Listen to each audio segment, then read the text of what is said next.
Graças a Deus. Capítulo 24 de Mateus, nós vamos ler o versículo 42.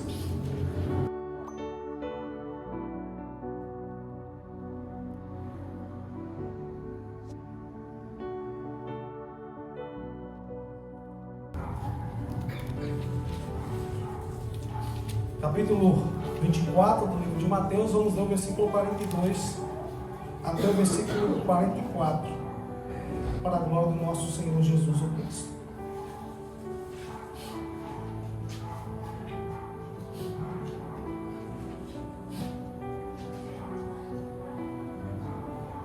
Encontrou? Diga amém. Amém. Quem encontrou, me diga, me espera. Acho que todos encontraram. Vamos fazer a leitura nesta noite. Portanto, vigiem, porque vocês não sabem em que dia virá o Senhor. Mas entendam isso: se o dono da casa soubesse a que hora da noite o ladrão viria, ele ficaria de guarda e não deixaria que a sua casa fosse arrombada. Assim, vocês também precisam estar preparados, porque o Filho do Homem virá numa hora em que vocês menos esperam. Vou ler de novo. Portanto, vigiem, porque vocês não sabem que dia virá o seu Senhor. Mas entendam isto: se o dono da casa soubesse a que hora da noite o ladrão viria, ele ficaria de guarda e não deixaria que a sua casa fosse arrombada. Assim vocês também precisam estar preparados, porque o Filho do Homem virá numa hora em que vocês menos esperam. Pode se assentar em nome de Jesus. Pai, eu te dou graças por esse momento tão importante, impactante, que o Senhor nos concede, de podermos participar da mesa do Senhor, podemos participar de uma ceia em comunhão com os irmãos e com as irmãs. Isso para nós é algo gratificante e louvável para a glória do teu nome, Senhor. Que o Senhor possa falar conosco através dessa mensagem, trabalhar nos nossos corações, para que nós possamos entender qual é o teu propósito. É o que eu te peço crendo no nome de Jesus. E você diz amém? Amém. Irmãos, domingo passado eu falei sobre acerca da espera, da demora do retorno do nosso Senhor Jesus, no livro de Pedro, onde nós frisamos a conduta que a pessoa precisa ter nesse tempo que aguarda a volta de Cristo. E eu citei para a igreja que estava presente naquele domingo sobre uma vida santa, uma vida piedosa e uma vida marcada de obras que evidenciava que você verdadeiramente estava aguardando a volta do nosso Senhor Jesus Cristo. Falei para vocês sobre isso. E eu acredito que eu fui um pouco até mesmo duro com as minhas palavras, pelo fato que eu me preocupo com a igreja quando ela começa a distanciar dos propósitos bíblicos ou dos propósitos que o nosso Senhor Salvador Jesus estabeleceu para que nós pudéssemos viver, aguardando a tua volta ou aguardando o teu retorno. O assunto acerca dos fins dos tempos é um assunto muito preocupante, pelo fato que colocou-se sobre eles uma carga muito negativa. Por colocar-se uma carga negativa sobre esses assuntos, a igreja ela distanciou desse propósito de falar dos assuntos acerca dos finais dos tempos. Porque uns, como eu disse para vocês, carregam medo, têm medo do que vai acontecer no dia que o Senhor Jesus Cristo vai retornar.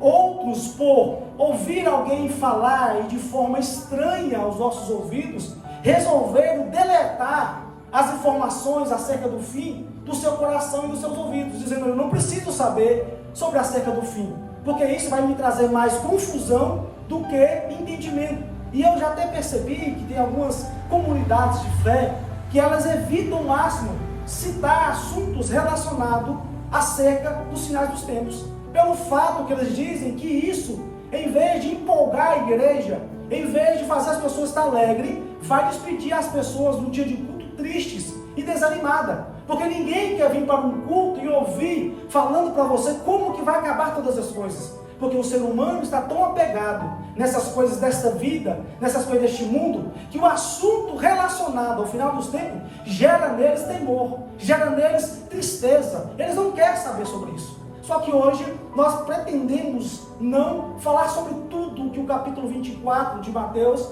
está se relacionando ou querendo nos mostrar, mas sim dar para nós uma base de entendimento sobre esse capítulo que é muito citado sobre acerca dos finais dos tempos. Amém? Está comigo, irmão?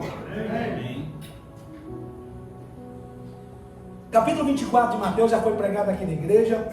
O João fez uma exposição no começo do ano, muito bela sobre esse capítulo. De maneira alguma eu quero me comparar à sua capacidade que ele teve de trazer o texto de forma contundente e magnífica naquele dia. E hoje eu vou para outro lado, eu vou falar sobre o quesito da preparação, ou na verdade a vigilância que nós temos que ter sobre a volta de Cristo. O capítulo 24, ele é um capítulo 24, ele não só inicia no capítulo 24, mas o texto acerca do fim, no livro de Mateus, ele vai percorrer até o final do capítulo 25. Então quando nós olhamos para o capítulo 24, Jesus, ele está dando direcionamento para os seus discípulos. No capítulo 19 do livro de Lucas, Jesus vai responder para os fariseus. No capítulo de Mateus, capítulo 24, ele vai responder para os seus discípulos. Porque ele diz, olha, não ficará pedra sobre o templo, que não será derribada. Então os discípulos vão perguntar para o nosso Senhor e Salvador Jesus, quando isso vai acontecer? Quando isso vai desenvolver? Então ele começa a dar respostas para os seus discípulos de uma forma crescente. E aí, como o João já pregou aqui, ele falou que é praticamente uma profecia escalonada. Ela começa a ter vislumbres do que vai acontecer no futuro. Acontece aqui de forma mais tranquila, mas ela vai aumentando os seus graus, até chegar na sua parte final, que é a parte mais profunda, a parte mais aterrorizante, que antecede e que acontece também na volta de Cristo. Então no capítulo 24, Jesus vai falar sobre o princípio das dores. E todo cristão que aqui está sentado nessas cadeiras, já ouviu falar sobre os princípios das dores. Jesus Cristo vai dizer o seguinte, olha, quando estiver próximo da minha volta, algumas coisas vão acontecer, tanto no meio da população civil, tanto no céu e também no meio da natureza. Isso vai ser o sinal, ou na verdade o princípio das dores. E o nosso Senhor Jesus vai dizer, olha, não fiquem assombrados, não se desespere, não é o fim, é só o início, é o princípio das dores. E ele vai dizer sobre rumores de guerra, vai dizer sobre nação se levantar contra nação, povos se levantar contra os povos, terremotos em vários locais, vai ver um grande tsunamis acontecendo. Ele vai dizer o seguinte, olha, a natureza vai evidenciar que eu estou chegando, a sociedade civil vai anunciar que eu estou chegando, o meio eclesiástico vai anunciar que eu estou chegando. Perceba-se que ele vai dizer o seguinte, olha, a natureza dará o seu sinal. Qual o sinal da natureza? Terremotos. Qual o sinal da natureza? O aglomeramento de tsunamis. Ele vai dizer que a nação civil vai dar os seus sinais. Quais são os seus sinais? Guerra, rumores de guerra, povos levantando contra povos. E o meio eclesiástico, a igreja, também vai dar os seus sinais. Quais são os sinais da igreja? Vai levantar muitos e falsos profetas e ministros no meio da igreja. E se o próprio Senhor Jesus não tivesse diminuído aqueles dias do fim, nem os escolhidos seriam salvos. Preste atenção, que nós olhamos para falsos profetas, nação contra nação, natureza se revolvendo e trazendo dificuldade para a terra. Tudo isso é fichinha para nós. Nós já vimos isso em vários momentos da nossa vida. Nós já sabemos disso acontecer em vários locais. Quem aqui nunca ouviu falar sobre o terremoto? Tem alguém? Tem alguém aqui sentado nunca ouviu falar sobre guerras? Rumores de guerras? Quem aqui no nosso meio nunca ouviu falar sobre falsos profetas? Falsos ministros? Falsos mestres? Perceba-se que todos nós já ouvimos falar sobre isso. Isso é algo normal, se transformou-se em algo normal e nós já acostumamos. Nós já não temos mais medo quando diz sobre o terremoto. Lembra quando deu o terremoto no Monte Esclavo? Foi terremoto aquilo ou foi maremoto? O que foi aquilo? Hã? Terremoto, né? O tremor, que o pessoal do Vila Atlântica falou assim, nós vamos morrer. Lembra disso? Eu morava na Independência na época. Me deu um medo no moço, porque eu lá balançava. Eu ficava imaginando, imagina o pessoal do morro. O que vai acontecer com eles? Não passou? Se dá agora, nós estamos acostumados. Porque já aconteceu várias vezes. Então isso já acalmou nosso coração. Lembra das mentiras relacionadas sobre a volta de Cristo? Onde homens, amantes de si mesmos, induziam igrejas inteiras a vender tudo que tinha e morar na zona rural. Outros induziram a igreja a fazer um monte de coisa, e até muitas pessoas aí na década de 80, 90, 2000 se suicidaram, acreditando que Jesus voltaria naquele tempo. Vocês lembram quando dataram a volta de Cristo no ano 2000? Quem lembra disso? Eu morava na roça, irmão, nessa época. Eu lembro disso. No rádio passava. Em o ano 2000, o ano vai se acabar, o mundo vai se acabar. Eu lembro disso. Mas isso foi datado várias e várias vezes e nunca aconteceu nada. Então a ideia da construção do capítulo 24 de Mateus é, olha, não se preocupe, isso não é o fim, é o princípio das dores. Mas nesse princípio das dores, vocês precisam estar preparados. E aí, após ele falar sobre isso, ele vai dizer sobre o quesito para nós olharmos para o tempo de Noé. O tempo de Noé foi um tempo tão assustador que Noé estava construindo uma arca para tirar o povo do grande dilúvio que viria. E o povo naquele tempo também estava desapercebidos. Irmãos, não é normal. Se você olhar para a visão daquilo que Noé está construindo, o homem está construindo uma arca enorme num ambiente que não chove. Então, para todos que estavam ao redor e vendo aquilo, era loucura. O que esse cara está fazendo? Não chove. Imagina, no texto não diz, mas vamos fazer uma licença poética, que eles perguntassem, Noé, para que isso? E Noé dizia para eles, é por causa que Deus vai derramar chuva de cima e fazer chuva brotar da terra. Vai haver um grande dilúvio, quem estiver na arca vai morrer. E eles fazer risada, fazer chacota com a ideia de Noé. E aí os textos vão dizer no Novo Testamento que Noé foi um homem pregador da justiça. Então nos mostra que Noé avisava o povo. Pelo período que Noé ficou construindo a arca, ninguém se importou. E o texto vai dizer que naquele tempo eles comiam, bebiam, casavam-se e davam-se em casamento. Até que veio o dilúvio. Quando o dilúvio veio, ninguém percebeu até que a arca foi fechada pelo lado de fora. E aí veio o desespero. Perceba que Jesus está dizendo assim, olha, presta atenção nessas coisas. Não vai ter nada de absurdo. O mundo vai continuar funcionando das mesmas coisas. O mundo vai acostumar com esses princípios das dores. O ser humano vai continuar fazendo as coisas cotidianas. Comer e beber é cotidiano. Casar e dar esse casamento é cotidiano. E trabalhar é cotidiano. Nós estamos vivendo esse tempo onde nós não estamos se importando, ou ao menos tentando saber sobre a volta de Cristo. Estamos apenas vivendo e deixando a vida nos levar. Como tem um pagode que canta isso aí, deixa a vida me levar, a vida leva eu, não é isso? Então vamos deixar a vida nos levar. Eu não estou preocupado que vai ter um final de todas as coisas. Eu não estou preocupado se Cristo vai vir. E como Ele vir, como é que Ele vai me encontrar? Perceba-se que a orientação de Jesus é: igreja, presta atenção, fique alertas, fique atentos, estejam apercebidos, porque o dia do Senhor virá no dia que vocês menos esperam. Ele cita outro sinal, dizendo que o amor de muitos esfriaria. E você tem que olhar para tudo isso. Eu quero que você, nesse momento que estou pregando, faça uma reflexão. O nosso amor, e eu pesquisei muito sobre a questão do amor, se o amor é para com Deus, ou se o amor é para com o próximo. Que amor que vai esfriar? O amor para com Deus, ou o amor para com o próximo? E aí você vai ver as pessoas divididas, os estudiosos divididos. Uns dizem, é tanto o amor para com Deus, e tanto o amor para com o próximo. E eu achei essa ideia fantástica. Porque a ideia deles é, se eu perco o meu amor para com o meu Salvador, logo eu perco o amor para com o meu próximo. Porque eu amo muito o meu próximo quando eu amo muito o meu Salvador.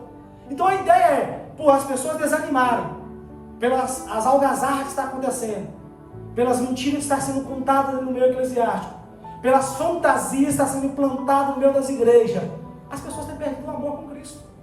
Nós não somos mais incentivados a amar o Senhor, ou dedicar nossa vida ao Senhor. Nós estamos vivendo um evangelho tão light, que para nós tanto faz, tanto fez. Se eu estiver cultuando a Deus, está tudo bem. Se eu não estiver, também está tudo bem. Nós estamos mais preocupados, eu preciso cultuar o meu Senhor. Eu preciso prestar ao meu Senhor uma adoração. Eu preciso ir até a casa do Senhor, convidar os irmãos em comunhão para adorá-lo. Então você percebe que isso está tendo esse esfriamento no meio da igreja. E aqui, Jesus ele vai implantar, e eu falei aqui na sexta-feira, que para mim, a visão de parábolas é a fixação do conhecimento passado. Além, quando ele passa o conhecimento, agora ele vem com parábolas, com exemplos, para que essa informação seja fixada. Então depois do capítulo 24, na sequência do texto, ele vai meter 5 parábolas. As 5 parábolas vai falar sobre as mesmas coisas. E a parábola mais famosa que nós temos é a parábola do capítulo 25, quando vai falar das 10 virgens, que 5 eram loucas e 5 eram prudentes. E todas essas parábolas, entre as 5, vão falar da mesma coisa. O assunto principal delas: estejam preparados, estejam prontos, estejam apercebidos, estejam dispostos, porque perguntaram ao Senhor quando isso vai acontecer. Qual vai ser a data da sua volta? E Jesus disse: olha, nem eu sei, e nem os anjos que sabem, os anjos que estão no céu sabem, mas o Pai sabe de todas as coisas. Mas porém vocês ficais apercebidos. E entra nessa parábola que nós acabamos de ler, diz: portanto, vigiem, estejam em estado de vigilância, estejam preocupados com essa suposta vinda de Jesus. Meus amados, quer ver uma coisa aqui? Vou abrir um leque aqui. Quando você está com um filho doente, quem tem filho, e o médico diz assim, ó, fica com ele em observação. Quando você for dormir, de 30 ou 30 minutos, mede o estado da febre dele, se está com febre ou não. Quem já passou por isso aqui? Você já passou. O pessoal já passou. Você fica em estado de vigilância. Você dorme e ao mesmo tempo você não dorme. Você fecha o olho, opa, eu preciso olhar, vai lá o menino. Será que está tudo bem? Mede a temperatura, não está com febre, volta. Então a ideia é, não esteja acomodado com o que está acontecendo. Porque esse mundo vai te levar para o comodismo. Irmãos, quantos cristãos aqui sentados estão acomodados? Que já parou com a expectativa da volta de Cristo? Já não tem mais anseio para ir morar com Jesus? Ou para viver no novo céu e na nova terra? Então está dizendo o seguinte: vigiem, estejam em estado de vigilância, estejam preocupados, estejam se preparando para esse retorno. E a minha pergunta para a igreja nesta noite é: o que você tem feito para aguardar a volta de Cristo? Como você tem se preparado para esse grande retorno que vai acontecer? Deixa eu te dizer uma coisa: a volta de Jesus não pode ser surpresa para a igreja. A volta de Jesus não pode ser um momento que vai nos pegar de surpresa, porque nós somos um povo, a possessão adquirida do nosso Senhor Jesus Cristo de Nazaré. Então nós temos que estar preparados, porque se o Senhor voltar daqui a 10 anos, nós estejamos firmes, convictos, esperando a volta de Cristo. Amém. Se Ele voltar amanhã, nós temos que estar prontos, convictos à volta de Cristo, e não ficar assim: se o Senhor voltar 10 anos, não faz isso não, porque eu vou estar desviado. Quantas pessoas que iniciam a fé em Cristo com 5 anos de cristão desviam? Não conseguem perseverar. Eu vinha conversando com a minha esposa hoje, dizendo para ela: moço, me parece que a galera de ir no culto, sentar nas cadeiras, ouvir uma palavra, voltar para casa, viu uma coisa cômoda. As pessoas não querem mais isso. Parece que o ser humano não nasceu para ficar sem fazer nada. Ele precisa se movimentar. E no meio eclesiástico, você precisa se movimentar no meio eclesiástico. E a forma que nós temos que movimentar é desejar ardentemente, querer mais do Senhor, entender mais sobre o propósito do Senhor para a nossa vida, entender mais sobre as construções, as ideias que nos cercam para a volta de Cristo. Então nós temos que vigiar, meu amado. Vigilância, e no estado de vigilância, você precisa fazer a vontade de Deus nesse tempo. Então vigie, peque menos, erre menos, odeie menos, ame mais, brigue menos, e ofereça mais o seu serviço. Seja alguém compreensível e compreenda também o próximo. Seja uma evidência de testemunho que você encontrou com Cristo. E não seja uma evidência de testemunho que você encontrou um Cristo, mas um Cristo morto. Mas testemunho que o Cristo que você acredita está vivo e vai buscar o povo. Os cristãos não têm mais alegria de servir a Jesus, irmão. Isso para nós é É triste demais. Você encontra os cristãos, eles não têm mais alegria, não conversa mais, não cita mais, não fala mais sobre a volta de Cristo. Então ele diz o seguinte, olha, vigie. Se o dono, aí vai usar a palavra, se o dono da casa, isso aqui, irmãos, é uma das, eu vou citar todas. Se o dono da casa, ou pai de família, soubesse que hora viria o ladrão, ele ficava de prontidão, preparado para esse grande retorno, para pegar o ladrão, como diz o povo, na boca da botija. Se ele pular dentro de casa, eu estou pronto, porque eu sei que ele vai aparecer em algum momento. Perceba-se que a parábola de Jesus é, olha, você não sabe o dia, você também não sabe a hora, mas você sabe que ele vai vir. Você sabe que Jesus Cristo vai retornar. E para isso, vocês precisam estar preparados. E essas ideias que nós temos aí, irmãos, deixa para os acadêmicos brigarem. Vai ter a tribulação, vou passar por ela, vou ser arrebatado antes, no meio, depois. Isso aí, às vezes, gera confusão. A ideia de Cristo é: estejam preparados, prontos para a volta do nosso Senhor Jesus. E aqui eu vou usar dois tipos de volta, porque tem a volta coletiva, irmãos, isso aqui não tem como. Ele vai voltar coletivamente, para aqueles que estiverem vivos. Mas tem a volta individual, aquela que você morre, aquela que você está tudo bem com você, dá um piripaque no seu coração, você vai para o hospital, é entubado, de lá mais você não volta. E a minha pergunta para você é: se isso acontecer com você, você está preparado para encontrar com o Senhor teu Deus? Você está pronto para encontrar com o Senhor teu Deus? Então essa ideia que nós vamos aguardar somente Jesus de forma coletiva, leva o povo a relaxar na sua busca, na sua vigilância, na sua comunhão. Mas quando nós olhamos, peraí, a qualquer momento a minha senha pode ser chamada, eu posso nesse ato momento morrer. Como será a sua partida? O que você tem preparado para a sua partida? Como você tem levado a sua vida para a sua partida? O status de cristão é muito bonito, mas o viver Cristo é muito difícil. Nós temos o status de cristão, mas o viver Cristo, ele requer renúncia, vigilância, santidade e piedade. E isso é difícil. E isso não é de um dia para o outro. Ninguém se torna piedoso de um dia para o outro. Ninguém se torna santo de um dia para o outro.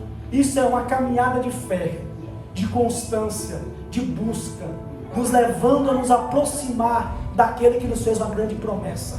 E essa promessa é fiel e verdadeira. As nossas promessas podem ter falhas e ser mentirosas, Luciano. Nós podemos prometer uma coisa e não cumprir. Mas Jesus Cristo de Nazaré, Ele prometeu. E Ele é fiel para cumprir todas as suas promessas. Então, olhando para tudo isso aqui, eu vou para o seguinte: está preparado? Está pronto? Está disposto? Há uma alegria no seu coração ou há uma tristeza? Já conversei com muitos jovens e eles dizem o seguinte: eu preciso curtir ainda a minha vida. Eu não curti nada. Depois que eu curti, depois que eu casar, aí eu me entrego para Jesus. E eu acho que é uma conversa muito estranha para a gente se ouvir. Como que ele sabe que ele vai entregar, como que ela sabe que ele vai entregar a vida para Jesus depois que casar? Seria o ser humano monopolizador da salvação? E ele decide que dia ou que hora ele vai ser salvo, ou que dia, que hora ela vai ser salva? Perceba que soa muito estranho essa ideia de dizer que eu preciso fazer um monte de coisa para depois eu me entregar para Jesus. Isso nos leva a pensar que é o ser humano, que é o detentor do tempo da salvação. E isso é errado perante a palavra de Deus. Nós não escolhemos o tempo nem a hora. Nós apenas ouvimos a voz e o Senhor decide para nós a nossa conduta de salvação. Mas nós, depois de ouvimos a palavra do Senhor de salvação, cremos nele e fomos salvos pela graça, nós precisamos agora corresponder a essa próxima etapa. Qual é a etapa? Esperar a volta do nosso Senhor e Salvador Jesus. E nessa volta, nós precisamos estar em estado de vigilância e preparados.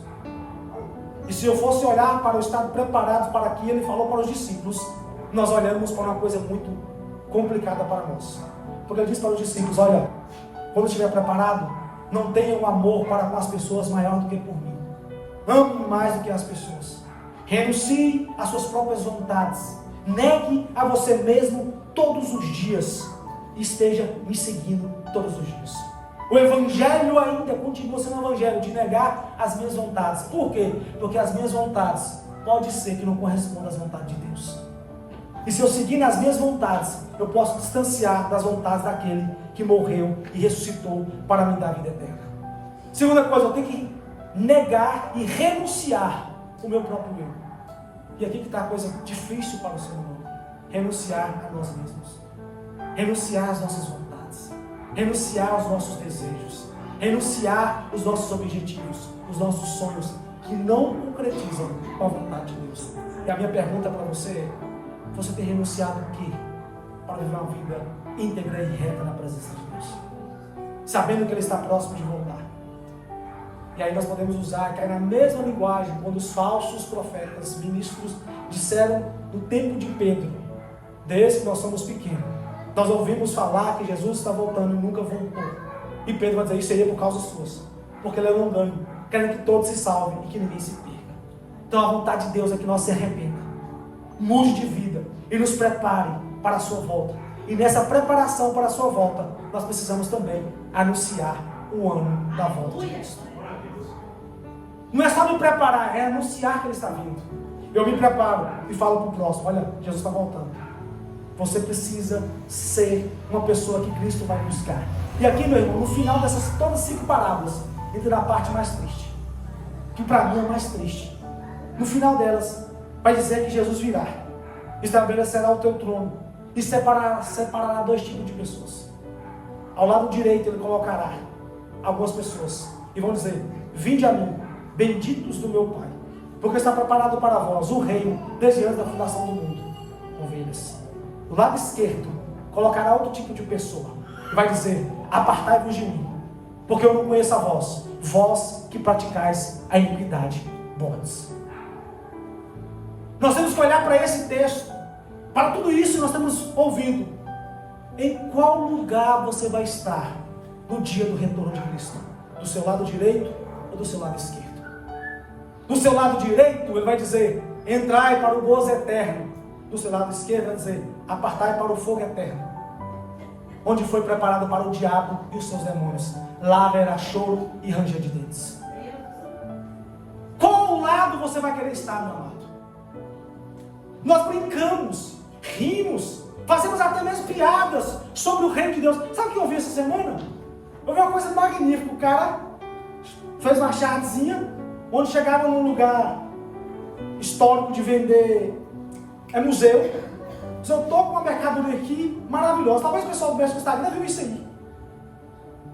Aí ele vem com Jesus barrado na cruz. Você viu isso, Luciano? Jesus todo pregando da cruz e Jesus gritando, debatendo, e ele: isso aqui é muito caro. E o cara pergunta para ele assim: mas por que você quer desfazer de uma obra tão magnífica dessa? Ele diz: porque a minha mulher disse para mim, ou esse homem da cruz, ou eu. E eu preferi ela e estou entregando ele. Quanto você quer por ele? Ele falou: deu o preço. E Jesus falou assim, Jesus da cruz gritava: vocês não sabem o que fazem. Debatendo. O cara comprava Jesus e dava chicotada nele e furava ele e ria. Eu nunca comprei uma obra tão cara, tão magnífica, tão histórica como essa. Por que eu estou dizendo isso? Porque nós às vezes olhamos para a crucificação e ressurreição de Cristo e achamos que é algo fantástico que aconteceu na história e pronto, acabou. Não, meu amado. Há um jugo da volta de Cristo sobre a humanidade. Então essas parábolas que eu não dediquei nenhuma, fiz apenas um aglomerado para dizer para vocês: estejam preparados, estejam prontos, estejam em estado de vigilância.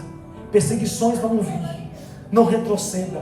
Alguém vai tentar tirar você do foco, afastar você de Cristo. Não retroceda, não desista do Senhor. Jesus não está morto, Ele vive eternamente. Ah, mas se alguém tentar tirar você, levar você para outros caminhos, perceba, não vá. Esteja preparado, porque vai vir perseguição, vai vir desilusão, vai vir desânimo, vai vir frieza, mas em tudo isso você tem que estar preparado, porque tudo isso já foi nos avisado. Porque o final de todas as coisas será o trono, e nesse trono terá um Senhor sentado dele. E eu acredito muito nisso, que o meu Senhor Jesus Cristo vai estar lá. Eu quero estar do lado direito. Quando ele virar para nós e falar assim: vinde, benditos do meu Pai, porque está preparado para vós a salvação. Eu quero me alegrar, eu quero me chorar, eu quero me desesperar. Valeu tudo a pena, meu Senhor. Tudo que nós passamos, tudo que nós enfrentamos, nós estamos de pé, porque a promessa do Senhor é fiel. Mas eu tenho desânimo e tristeza por aqueles que estão do lado esquerdo, porque eles vão tentar ir, e ele vai falar assim: apartai-vos de mim para o fogo eterno, porque eu não conheço nenhum de vocês, vós que viveu a vida toda praticando a iniquidade. Essa mensagem para vocês é: em que posição você quer estar? A igreja de Cristo tem que manter firme e fiel para sempre ser encontrada ao lado daquele que pode todas as coisas, o nosso Senhor e Salvador, Jesus Cristo de Nazaré. Amém? Aplauda o Senhor Jesus Cristo, coloque-se de pé.